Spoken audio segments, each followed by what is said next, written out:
నాగార్జున సాగర్కి తక్కువ నీళ్లు వచ్చినాయి.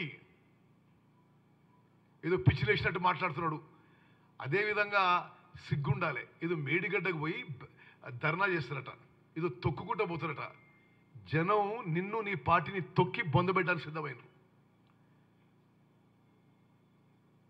94,000 కోట్లు ఖర్చు చేసి ఓహో ఏదో ఒక పిల్లర్ పోయింది, సిగ్గు శరం లజ్జ అన్ని వదిలేసి మాట్లాడుతున్నాడు.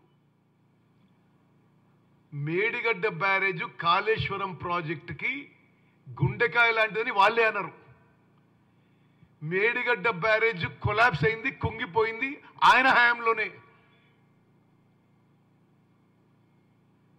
అక్టోబర్ 21వ తారీఖున మేడిగడ్డ బ్యారేజ్ కుంగిపోయినప్పుడు Kalvakuntla Chandrasekhar Rao chief minister, irrigation minister.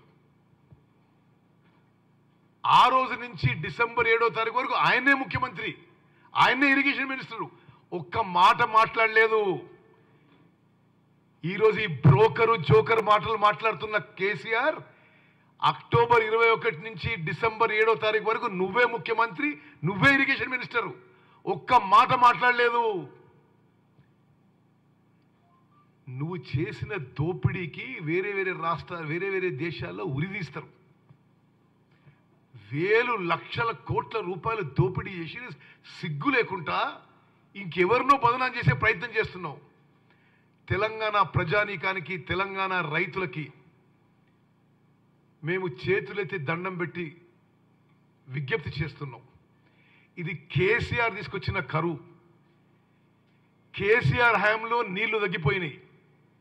మేము 24 గంటలు కరెంటు వ్యవసాయానికి, ఇండ్లకి, పరిశ్రమలకు ఇస్తూ ఎక్కడా ఒక్క నిమిషం కరెంటు కట్టు లేకుండా, మంచినీటికి ఇబ్బంది లేకుండా,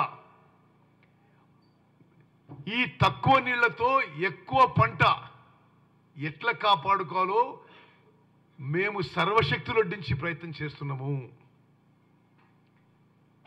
ఈ మొహాన్ గట సూర్యాపేట వస్తే అప్పుడు నీళ్ళు వదిలిపెట్టినట. అసలు దేనికి నీళ్ళు వదిలిపెట్టు తెలియదు ఆయనకి.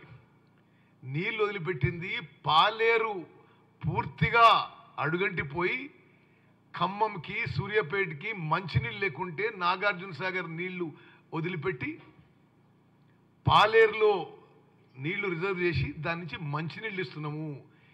నీ మొహం చూసేవారు నీళ్ళు ఇవ్వలే. ఎక్కడ కూడా నువ్వు వస్తున్నావు నీళ్ళు ఇస్తలేవు. మా ప్రణాళిక, మా షెడ్యూల్ ప్రకారమే నీళ్ళు ఇస్తున్నాము. నేను ఒకటే ఇరిగేషన్ మంత్రిగా తెలంగాణ ప్రజానీకానికి, రైతాంగానికి సవినయంగా విజ్ఞప్తి చేస్తున్నాం. ముఖ్యమంత్రి రేవంత్ రెడ్డి గారు, ఉప ముఖ్యమంత్రి బట్టి విక్రమార్క గారు, మేము అందరం మంత్రులను ఒక టీమ్గా పనిచేసి దీని వారం వారం సమీక్ష చేస్తూ ఉన్న నీళ్ళని ఏ విధంగా కరెక్ట్గా ప్రజలకు ఉపయోగపడే విధంగా, రైతులకు ఉపయోగించాలనో సిన్సియారిటీతో ముందుకు పోతున్నాము. అదేవిధంగా మళ్ళోసారి చెప్తున్నా, పవర్ విషయంలో ఇన్ని అబద్ధాలు మాట్లాడదు కేసీఆర్. నువ్వు రాష్ట్రంలో అన్ని రంగాలకి, అన్ని సెక్టార్స్కి 24 గంటలు కరెంట్ ఇస్తున్నాము. ఎక్కడా ఒక్క నిమిషం కూడా కరెంటు లోటు లేదు. కొద్దిగా వెనక్కి పోతే గోదావరి నదీ జలాల మీద మాట్లాడే అర్హత ఉందా నీకు? మీకు ఒకటి చెప్పాలి మీడియా మిత్రులారా, నేను ఇప్పుడు ఒక 120 రోజులు అయింది ఇరిగేషన్ మినిస్టర్ అయ్యి. ఇది ఒక పౌరునిగా, ఒక కాంగ్రెస్ మంత్రి వదిలేసేది.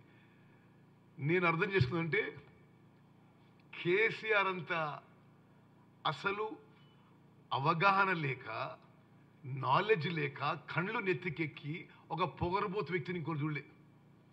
ఇరిగేషన్ సెక్టర్ ఈడ బ్యారేజ్ కట్టేసి, ఆడ కాలువ దువ్వు,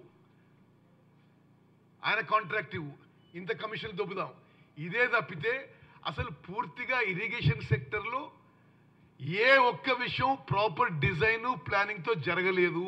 కొన్ని ఉదాహరణలు చెప్తా మీకు. కాంగ్రెస్ హయాంలో తుమ్మడిఎట్టి దగ్గర బ్యారేజ్ కట్టి ఈ విషయం దయచేసి ప్రజల్లోకి మళ్ళీ ఎందుకు తీసుకురావాలంటే ఈరోజు ఆయన అబద్ధాలతో తెలంగాణ ప్రజానీకానికి రైతులని మరి ఒక మోసపూరిత విధానంతో వాళ్ళని ఇన్ఫ్లుయెన్స్ చేసే ప్రయత్నం చేస్తున్నాడు.